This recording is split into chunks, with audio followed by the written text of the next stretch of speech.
বিশ্ব নবীর পথ চিরশান্তির পথ, অশান্ত বিশ্বে তুমি রহমত। এসো তাই মেধা মননে জেনে নি। আসসালামু আলাইকুম ওয়া রাহমাতুল্লাহি ওয়া বারাকাতুহু। আলহামদুলিল্লাহি ওয়াসসালাতু ওয়াসসালামু আলা রাসূলিল্লাহ ওয়া বা'দ। সম্মানিত দর্শক শ্রোতা, যেখান থেকে শুনছেন দেখছেন এনটিভির সাপ্তাহিক প্রোগ্রাম দারসুল হাদিস। আজকে দারসুল হাদিসে রিয়াদুস সালিহিন থেকে আমরা হজ নিয়ে আলোচনা করব বিতৌফিকিল্লাহি আযজা ওয়া জাল। আমি সকলকে আন্তরিক অভিনন্দন এবং শুভেচ্ছা জানিয়ে আজকের এই প্রোগ্রাম শুরু করছি। সম্মানিত দর্শক শ্রোতা, আজকে আমরা যে বিষয়টা নিয়ে আলোচনা করব সেই বিষয়টা খুবই গুরুত্বপূর্ণ একটা বিষয় এবং রাসূলুল্লাহ সাল্লাল্লাহু আলাইহি ওয়াসাল্লামের অসংখ্য হাদিস থেকে আমরা যে হাদিসগুলো আলোচনা করব সেটা রয়েছে রিয়াদুস সালিহিন গ্রন্থে। আপনারা জানেন হজ এটা এমন গুরুত্বপূর্ণ বিষয়, এটা আল্লাহ সুবহানাহু ওয়া তাআলা পবিত্র কোরআনে বলেছেন। সূরা আলে ইমরানের ৯৭ নম্বর আয়াতে আল্লাহ সুবহানাহু ওয়া তাআলা বলেছেন, ওয়ালিল্লাহি আলান নাসি হজ্জুল বাইতি মান ইসতাতাআ ইলাইহি সাবিলা। যার সক্ষমতা আছে সে যেন অবশ্যই রব্বুল আলামিনের জন্য হজ করে, অর্থাৎ আল্লাহ সন্তুষ্টির জন্য যেন হজ করে। একটা কথা এখানে বলে রাখি যে আমাদের যে ইবাদতগুলো আছে এই ইবাদতগুলো আল্লাহ সুবহানাহু ওয়া তাআলার কোনো প্রয়োজন নাই, বরং বান্দা হিসাবে দাসত্বের জায়গা থেকে আমাদের যে রেসপন্সিবিলিটি আছে, আমাদের যে ডিউটি আছে, সেগুলোর জন্যই আমাদের এটা করতে হয়। কিন্তু রব্বুল আলামিনকে যদি আমরা সবাই আমাদের জায়গা থেকে ইবাদত না করি, তাহলে তিনি তার জায়গা থেকে কোনোভাবেই ক্ষতিগ্রস্ত হবেন না, তিনি এটার মুখাপেক্ষীও না। আল্লাহ সুবহানাহু ওয়া তাআলা সূরা আলে ইমরানের ৯৭ নম্বর আয়াতে বলেছেন, ওয়ালিল্লাহি আলান নাসি হজ্জুল বাইত।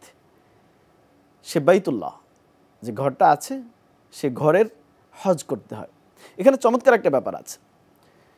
হজটা এত গুরুত্বপূর্ণ একটা ব্যাপার, আমরা যদি একটু স্টাডি করি তাহলে দেখব সারা পৃথিবীর সমস্ত ধনী গরিব রাজা প্রজা সবার জন্য হজের দিন সেম।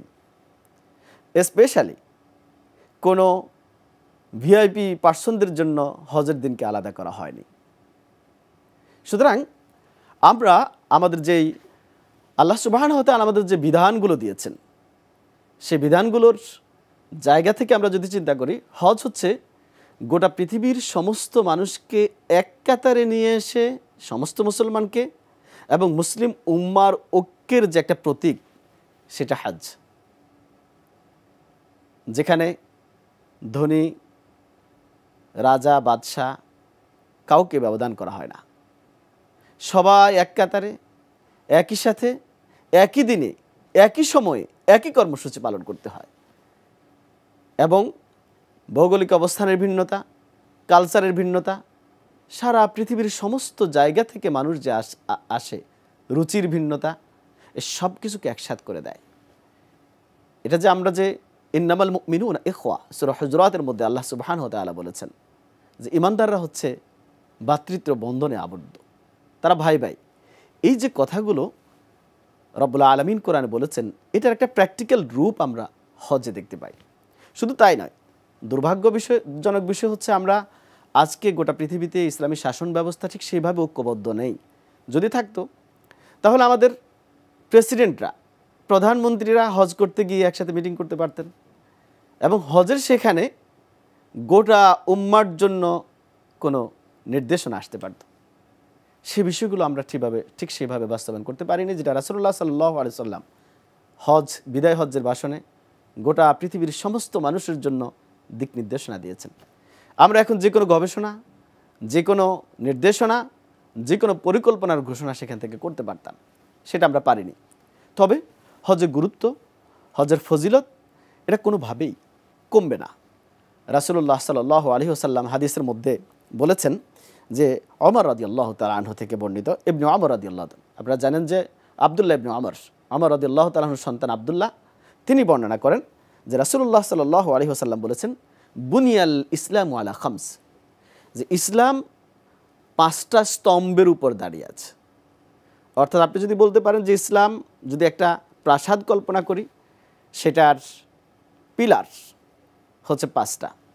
একটা হচ্ছে শাহাদাতি আল্লাহ ইলাহা ইল্লাল্লাহ ওয়া আন্না মুহাম্মাদুর রাসূলুল্লাহ। ঈমান, আমাদের যে বিশ্বাস আমরা লালন করি সেটা হচ্ছে আল্লাহ সুবহানাহু ওয়া তাআলাকে একক রব্বুল আলামিন হিসাবে, ইলাহ হিসাবে, খালিক হিসাবে, মাবুদ হিসাবে স্বীকার করা, এবং রাসূলুল্লাহ সাল্লাল্লাহু আলাইহি ওয়াসাল্লাম যে আল্লাহর রাসূল সে বিষয়টাকেও বিশ্বাস করা। এরপরে রাসূলুল্লাহ সাল্লাল্লাহু আলাইহি ওয়াসাল্লাম বলেছেন ওয়া ইকামিস সালাহ, নামাজ প্রতিষ্ঠা করা। নামাজ প্রতিষ্ঠা মানে হচ্ছে যে নামাজ নিজে পড়া, অন্যকে পড়ানোর ব্যবস্থা করা, সোসাইটিতে নামাজের অনুকূল পরিবেশ তৈরি করা, রাষ্ট্রীয়ভাবে নামাজ পড়াকে সহজ করার জন্য রাষ্ট্রীয় ব্যবস্থা ইসলামকে প্রতিষ্ঠা করা। এভাবে করে আমরা যদি আমাদের নামাজকে প্রতিষ্ঠা করতে পারি তাহলে সমাজ পরিবর্তন হবে। এরপরে রাসূলুল্লাহ সাল্লাল্লাহু আলাইহি ওয়াসাল্লাম বলেছেন ওয়া ইতা ইজ যাকা, যাকাত প্রদান করা। চমৎকার ব্যাপার। আমাদের বিশ্বাস যদি ক্লিয়ার হয়, এরপরে যদি আমাদের ইবাদতের প্রাত্যহিক যে ইবাদতের যে দাসত্বের কাজগুলো আমাদের আছে তার ভিতরে মোস্ট ইম্পর্টেন্ট হচ্ছে সালাহ, যেটা আমরা 5 ওয়াক্ত প্রতিদিনই পড়তে বাধ্য। সুতরাং এটা যদি আমাদের হয়ে যায়, এরপর আমাদের জন্য গুরুত্বপূর্ণ হয়ে যায় আমাদের রাষ্ট্রীয় অর্থনীতি। একটা রাষ্ট্রকে অর্থনৈতিকভাবে সমৃদ্ধ না করে ওই জাতিকে কন্ট্রোল করা বা জাতিকে একটা আদর্শের প্রতি পরিচালনা করা এটা খুবই কঠিন ব্যাপার। সেই জন্য রাসূলুল্লাহ সাল্লাল্লাহু আলাইহি ওয়াসাল্লাম যে ইসলামের যেই স্তম্ভ আছে, যে খুঁটি আছে, সেখানে ঈমান, সালাত, এরপরেই যাকাত নিয়ে এসেছেন। এই যাকাত দিয়ে আমাদের টোটাল অর্থব্যবস্থা একটা ভারসাম্যপূর্ণ হবে। এখানে মানুষ অনাহারে অর্ধাহারে মারা যাবে না, এখানে মানুষ কষ্টে দিনাতিপাত করবে না, এখানে ধনীদের সম্পদের মাঝে গরিবদের সম্পদ থাকবে। এভাবে করে রাসূলুল্লাহ সাল্লাল্লাহু আলাইহি ওয়াসাল্লাম আমাদের জীবনের জন্য একটা চমৎকার ইসলামিক ব্যবস্থা বর্ণনা করেছেন। এরপরেই এসেছে ওয়াহাজ্জিল বাইত, আল্লাহর যেই ঘর আছে, যে বাইতুল্লাহ আছে, যে মক্কায় যে বাইতুল্লাহ আছে সেটার হজ করা। অন্য হাদিসে আছে মান ইসতাতা ইলাইহি সাবিলা, যার সক্ষমতা আছে। সুতরাং হজ সবার জন্য আবশ্যক না। এই সব হজের গুরুত্ব আছে, ফজিলত আছে, কিন্তু রব্বুল আলামিন লা ইউকাল্লিফুল্লাহু নাফসান ইল্লা উসআহা, মানুষের সক্ষমতার বাহিরে তার উপর কোনো দায় দায়িত্ব আল্লাহ সুবহানাহু ওয়া তাআলা দেন না। সুতরাং আমরা আমাদের সক্ষমতার আলোকে হজ করব। সেজন্য রাসূলুল্লাহ সাল্লাল্লাহু আলাইহি ওয়াসাল্লাম এখানে ৪র্থ পর্যায়ে নিয়ে এসেছে হজ। যাদের সক্ষমতা আছে, আল্লাহ সুবহানাহু ওয়া তাআলা সূরা বাকারার মধ্যে বলেছেন ওয়া তাযাওয়াদু ফাইন্না খায়রাজ যাদিত তাকওয়া।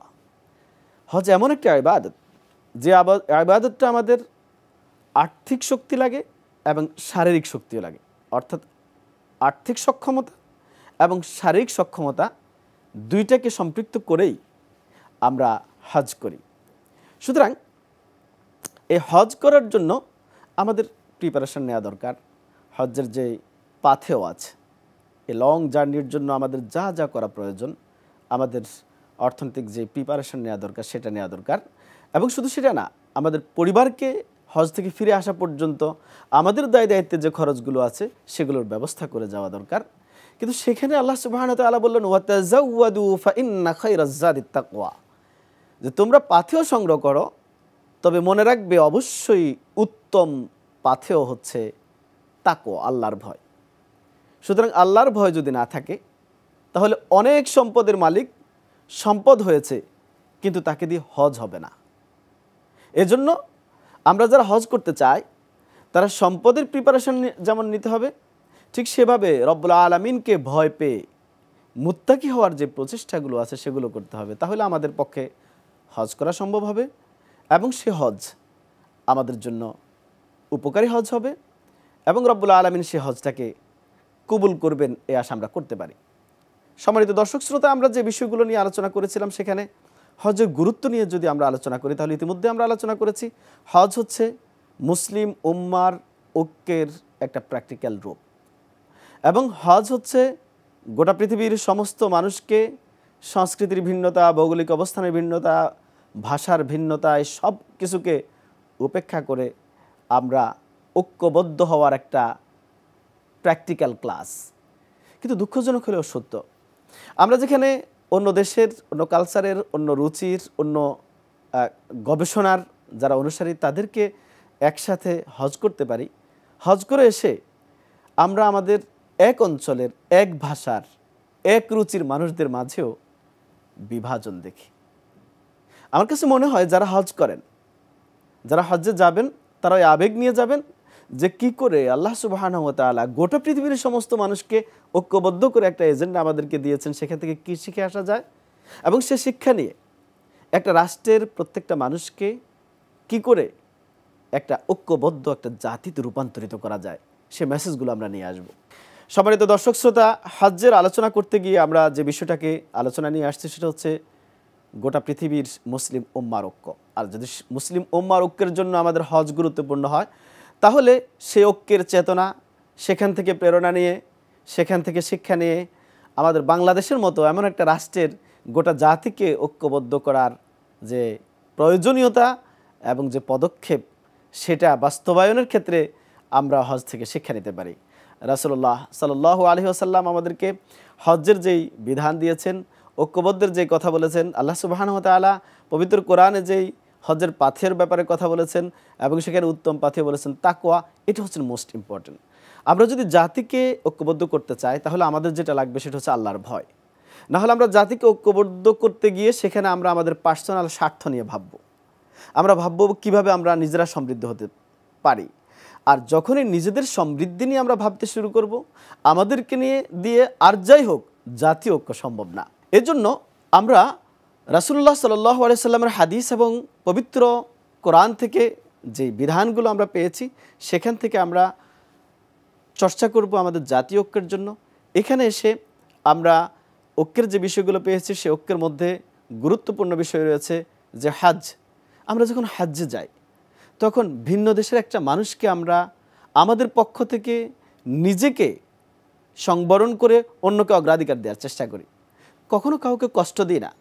এবং রাসূলুল্লাহ সাল্লাল্লাহু আলাইহি ওয়াসাল্লাম হাদিসের মধ্যে বলেছেন, কেউ যদি হজ করে এবং সেখানে ফাসিকি না করে, ওয়ালাম ইয়াফসুক রাজা কায়াউমিন ওয়ালাদাতহু উম্মুহু, যে সেখানে যদি কোনো অন্যায় না করে, কোনো অশ্লীলতার সাথে সম্পৃক্ত না হয়, তাহলে সে হজটা এমন করলো যে প্রথম যেদিন তার মায়ের গর্ভ থেকে সে জন্মগ্রহণ করেছে সেদিন যেমন তার কোনো অপরাধ ছিল না, ঠিক সেভাবে হজ করে আসার পরেও সে নিষ্পাপ হয়ে যাবে, তার কোনো অপরাধ থাকবে না। সুবহানাল্লাহ, এত বড় একটা নিয়ামত হজ।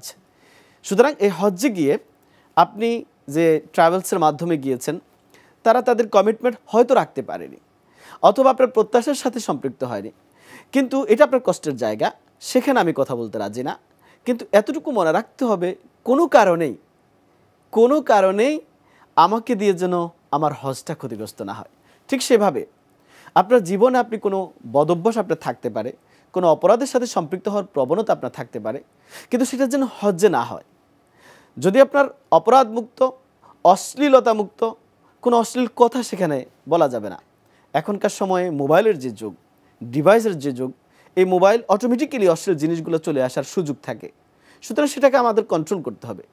আমরা যদি কন্ট্রোল করতে পারি তাহলে আমরা আশা করতে পারি যে আমাদের হজটা হবে একটা কবুল হজ, যেটা রব্বুল আলামিন কবুল করবেন এবং আমাদের জীবনটা আবার নতুন করে শুরু হবে।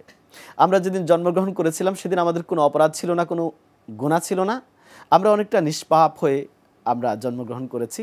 রাসূলুল্লাহ সাল্লাল্লাহু আলাইহি ওয়াসাল্লাম বলেছেন, কেউ যদি অশ্লীলতা মুক্ত হয়ে, পাপাচার মুক্ত হয়ে ভালো করে হজ করতে পারে, সে হজ তার জন্য ঠিক সেরকম হবে যেদিন সে দুনিয়াতে এসেছিল নিষ্পাপ হয়ে, অনেকটা সেভাবেই সে আবার নিজেকে নিষ্পাপ করে আবিষ্কার করতে পারবে। রাসূলুল্লাহ সাল্লাল্লাহু আলাইহি ওয়াসাল্লামের হাদিসটা কোট করা হয়েছে বুখারী এবং মুসলিমে। সম্মানিত দর্শক শ্রোতা, আমরা কি চাই? আমাদের জীবনের এটাই তো চাওয়া হতে পারে যে জীবনের ইচ্ছায় অনিচ্ছায় অনেক ভুল হয়তো করে ফেলেছি আমরা, সে ভুল থেকে নিষ্পাপ হয়ে, পরিষ্কার হয়ে, ধুয়ে মুছে, অপরাধ মুক্ত হয়ে যদি আমরা যেতে চাই, তাহলে আমাদের প্রয়োজন আমরা একটা হজ করা, যে হজটা সম্পূর্ণ রব্বুল আলামিনকে খুশি করার জন্য হবে। দুঃখজনক হলেও সত্য, এখনকার সমাজে নিজেকে হাজি পরিচয় দেওয়ার জন্য, অথবা নির্বাচনে একটা উপাধি বাড়ানোর জন্য, অথবা সামাজিকভাবে মর্যাদা প্রতিষ্ঠিত করার জন্য, অথবা একটা আত্মপরিচয় দেওয়ার জন্য অনেকে হজ করে। আমরা সুনির্দিষ্টভাবে কারো নিয়ত নিয়ে কথা বলবো না, তবে কমনলি আমরা সবাইকে বলতে চাই, হজ্জের মতো এত বড় ইবাদত এবং এত বড় নেয়ামত, এত বড় পুরস্কারের যেই আমাদের তৎপরতা, এটাকে আমরা সামান্য মানুষ কিছু বলবে বা মানুষকে শোনানোর জন্য যদি করে আমরা আমাদের এই হজকে নষ্ট করে দিই, তাহলে এটা আমাদের জন্য দুর্ভাগ্য। এটা ব্যাপারটা এরকম যে আমরা গোবরের জন্য কাড়াকাড়ি করে গরুকে হারিয়েছি। কারণ এই হজ তো আমাদেরকে সবই দিবে, আমাদেরকে নিষ্পাপ করে দিবে। এবং রাসূলুল্লাহ সাল্লাল্লাহু আলাইহি ওয়াসাল্লামের পরের যে হাদিসটা এখানে উল্লেখ হয়েছে রিয়াদুস সালিহিনে, রাসূলুল্লাহ সাল্লাল্লাহু আলাইহি ওয়াসাল্লাম বলেছেন যে ওয়াল হজ্জুল মাবরুরু লাইসা লাহু জাযাউন ইল্লাল জান্নাহ। আল্লাহর কাছে কবুল যে হজ, এটার একমাত্র প্রতিদান হচ্ছে জান্নাত। তাহলে যেটা দিয়ে আমি জান্নাত নিয়ে নিতে পারবো, যেটা দিয়ে আমি আমার সীমাহীন যে জীবন আছে, অনন্তকালের জীবনকে আমি সুখী সমৃদ্ধ করতে পারবো, সেটাকে আমরা কিছু লোক কিছু বলবে বা বলবে না, সে উদ্দেশ্যে যদি আমরা করি, অর্থাৎ নিয়তকে যদি খালেস করতে না পারি, তাহলে এত দামি কর্মকাণ্ড আমাদের নষ্ট হয়ে যাবে। সম্মানিত দর্শক শ্রোতা, আমরা যে হজ করেছি বা হজ করব বা হজ করতে যাচ্ছি, প্রত্যেকেরই আমাদের নিয়তকে খালেস করা দরকার, একনিষ্ঠভাবে নিয়ত করা দরকার। লিওয়াজহিল্লাহ, আল্লাহকে সন্তুষ্ট করার জন্য আমরা হজ করব। কারণ এই ছাড়া গোটা পৃথিবীর সমস্ত মানুষ যদি আমাদেরকে বাহবা দেয়, তাও আমাদের জন্য কিছুই হবে না। কারণ হজ এত কম দামি অ্যাচিভমেন্টের জন্য হজ না, বরং হজ হচ্ছে জান্নাত পাওয়ার জন্য। সুতরাং এই জান্নাত আমরা পেতে হলে হজকে হজের মর্যাদা দিতে হবে। এখনকার এই অনলাইনের যুগে এসে আমরা দেখা যায় সেখানে ফটো সেশন, সেলফি নিয়ে ব্যস্ত থাকি। খুবই দুঃখজনক ব্যাপার। এটা কি ইবাদত? রবকে পাওয়ার ইবাদত। মনে রাখবেন, আমরা যে ইবাদতগুলো করি, সে ইবাদতের একটা স্ট্রাকচার আছে। এই স্ট্রাকচারই সব না। আমরা হজ্জের রুকন আছে, শর্ত আছে, ওয়াজিব আছে, ফরজিয়াতগুলো আছে, সুন্নাহ আছে। এই সব কিছু আমরা ইবাদত করলেই কেবল আমাদের হজ মাবরুর হবে, এটার কোনো নিশ্চয়তা নেই। অর্থাৎ আমাদের জীবনে আমরা যে ইবাদত করি, যেমন সালাহ, নামাজ যদি আমরা আদায় করি, নামাজের কিছু রুকন আছে, শর্ত আছে, সুন্নাহ আছে, ওয়াজিব আছে। এই সব কিছু এবার আমরা পালন করলে নামাজটা হবে, কিন্তু এই নামাজটা রব্বুল আলামিনের কাছে কবুল হবে কিনা এটার কোনো নিশ্চয়তা নেই। তাহলে আমাদের ইবাদতের দুইটা দিক, একটা হচ্ছে বাহ্যিক দিক, স্ট্রাকচারাল যেটা, আর একটা হচ্ছে ইন্টারনাল, যেটা রব্বুল আলামিনের কাছে কবুলিয়তের দিক, যেটা তিনি কবুল করেছেন কিনা। একটা বিষয় আমাদেরকে মনে রাখতে হবে, আমরা যখন বাজার করতে যাই, কোনো ড্রেস যখন আমরা কিনতে যাই, স্বাভাবিকভাবে উৎপাদন যারা করে তারা অনেক চিন্তা গবেষণা করে এমন ডিজাইন করার চেষ্টা করে যে ডিজাইনটা জনগণ পছন্দ করবে। আবার সেটা যখন মার্কেটে আসে, খুচরা তারাও এমন জিনিসগুলো চয়েস করে যে জিনিসটা তার এলাকার মানুষগুলোর পছন্দ হবে। কিন্তু ঠিক সেই দোকানে গিয়ে আমরা বিভিন্ন জিনিস দেখে আবার রেখে দিই, আমাদের পছন্দ হয় না। এর কারণ কি? কারণ হচ্ছে ওটা জামা হিসাবে ঠিক আছে, কিন্তু ওটার যেই কোয়ালিটি, গুণগত মান, সৌন্দর্য, আমরা যে চাহিদা, এটার সাথে মিলে নাই। এজন্য আমি এর প্রত্যাখ্যান করি। ঠিক সেভাবে প্রত্যেকটা ইবাদত নিয়ে আমাদেরকে ভাবতে হবে যে আমাদেরকে বাহ্যিকভাবে বোঝার জন্য, ইবাদত করার জন্য যে কন্ডিশন আমাদেরকে দিয়েছেন, যেই পলিসি আমাদেরকে দেওয়া হয়েছে, যে নীতিমালা আমাদেরকে দেওয়া হয়েছে, নির্দেশনা আমাদেরকে দেওয়া হয়েছে, আমরা সেটা করলাম। কিন্তু আমার এই ইবাদতটা সামগ্রিকভাবে কি সেই মানসম্পন্ন হয়েছে কিনা যেটা রব্বুল আলামিনের শানে যায়, যেটা তিনি পছন্দ করবেন? এটা একটা খুবই গুরুত্বপূর্ণ প্রশ্ন। এই প্রশ্নই হচ্ছে সবচেয়ে গুরুত্বপূর্ণ। সুতরাং আমার এই গঠনগত ব্যাপারগুলো নিয়ে যেমন আমি সিরিয়াস থাকব, ঠিক সেভাবে সিরিয়াস থাকবো আমার নিয়াতের ব্যাপারটা নিয়ে, এবং এটা খালিসান লিওয়াজহিল্লাহি সুবহানাহু ওয়া তাআলা, একমাত্র রব্বুল আলামিনের জন্য হচ্ছে কিনা, এই বিষয়টা আমাদেরকে অবশ্যই দেখতে হবে, চিন্তা করতে হবে, ভাবতে হবে। এটার জন্য আমাদেরকে দোয়া করতে হবে। যদি সেটা আমরা করতে পারি তাহলে হজ আমাদের জীবনকে আবার নতুন করে সাজিয়ে দিবে। এই হজ্জের মাধ্যমে আমরা আমাদের জীবনে আবার নতুন করে প্রাণ পাব। আমাদের জীবনের এই পেছনের জীবনে যত দুর্বলতা আছে, অপরাধ আছে, এই সব কিছুকে শেষ করে দিয়ে একটা নতুন জীবন শুরু করতে পারি। তবে সেখানে একটা বিষয় খেয়াল রাখতে হবে, অন্যের যে হক অধিকার আছে সেই অধিকারগুলো হজ্জে যাওয়ার আগেই আমরা শেষ করে দিতে হবে। কারণ মনে রাখবেন, মানুষের অধিকার রব্বুল আলামিন ক্ষমা করেন না। সুতরাং কোনো মানুষের উপর যদি অন্যায় করে থাকি, অত্যাচার করে থাকি, তার সম্পদ যদি লুণ্ঠন করে থাকি, তার সম্পদ যদি অন্যায়ভাবে আমি খেয়ে থাকি অথবা অধিকার করে থাকি, তাহলে অবশ্যই তার কাছ থেকে তার সম্পদ ফেরত দিয়ে তার কাছ থেকে ক্ষমা নিয়ে যেতে হবে। তাহলেই কেবল এই হজ হবে আমাদের জীবনকে আবার নতুন করে সাজানোর একটা মাধ্যম, আমাদের জীবনের একটা নতুন অধ্যায় খোলার মাধ্যম, এবং হজ্জের মাধ্যমে আমরা রব্বুল আলামিনকে সন্তুষ্ট করতে পারবো এবং এর বিনিময়ে আমরা জান্নাত পাব। সুতরাং এই হজকে আমরা ইহকালীন এবং পরকালীন কল্যাণের মাধ্যম হিসেবে নেব এবং জাতীয় ঐক্যকে কিভাবে ত্বরান্বিত করা যায়, একটা জাতিকে কিভাবে বিভিন্ন রুচির বিভিন্ন অঞ্চলের মানুষদেরকে কিভাবে এক দেহ শিশাডালা প্রাচীরের মতো করে দেয়া যায়, সেভাবে করে, যেমন রাসূলুল্লাহ সাল্লাল্লাহু আলাইহি ওয়াসাল্লাম বলেছেন কাজাসাদিন ওয়াহিদা, যে একটা দেহের মতো গোটা উম্মাহ, মুসলিম উম্মাহ। সুতরাং এটাকে ঐক্যবদ্ধ করে একটা সমৃদ্ধ জাতি গড়ার ক্ষেত্রে আমাদেরকে রাসূলুল্লাহ সাল্লাল্লাহু আলাইহি ওয়াসাল্লামের হাদিস এবং রব্বুল আলামিন যে কোরআন দিয়েছেন সে কোরআনকে স্টাডি করে সেভাবে গবেষণা করে আমাদের জীবন পরিচালনা করতে হবে। তবেই কেবল আমাদের জীবন ইহকালীন এবং পরকালীন বিবেচনায় সুখী এবং সমৃদ্ধশালী হবে। সম্মানিত দর্শক শ্রোতা, আমি আপনাদের সকলকে ধন্যবাদ জানাচ্ছি সময় দিয়ে এই প্রোগ্রাম শোনার জন্য। এবং এনটিভি যে প্রোগ্রাম কন্টিনিউ করছে, আমরা আল্লাহ সুবহানাহু ওয়া তাআলার কাছে দোয়া করছি যেন এই প্রোগ্রামের মাধ্যমে এই প্রোগ্রামের উদ্দেশ্য এবং কবুলিয়ত হয় এবং সামগ্রিকভাবে আমাদের জাতি রাসূলুল্লাহ সাল্লাল্লাহু আলাইহি ওয়াসাল্লামের হাদিস থেকে উপকৃত হতে পারে, সেই তৌফিক কামনা করে এখানেই শেষ করছি।